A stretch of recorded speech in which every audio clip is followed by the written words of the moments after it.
Hey everyone, Dr. Crank here at Waco Animal Hospital, and today we're going to be talking about how to prevent intestinal parasites in your cat. All right, Dr. Crank, can all intestinal parasites be prevented?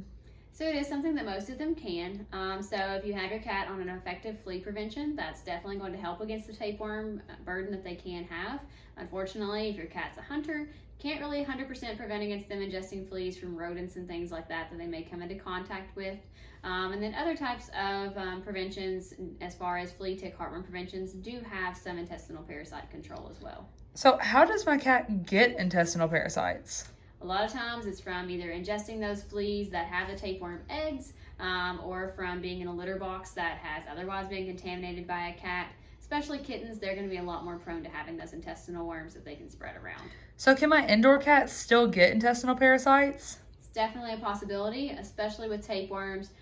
Even if they don't go outside at all, things like mice and things that can get in your house can have those tapeworm eggs on the fleas that they actually carry, or even you just bringing in overall fleas on your pant legs and things like that can allow them to be exposed. So what can I do to prevent tapeworm?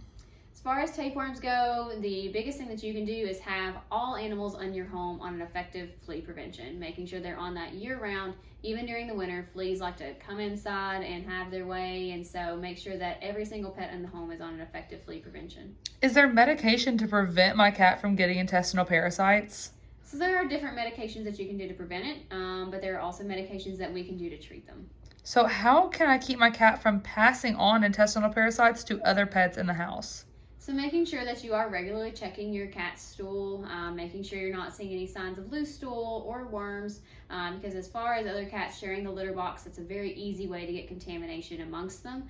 So making sure to check that often, and then if you believe that they could have been exposed or you have seen anything, getting them dewormed. So my last question is, can any intestinal parasites be passed on to people?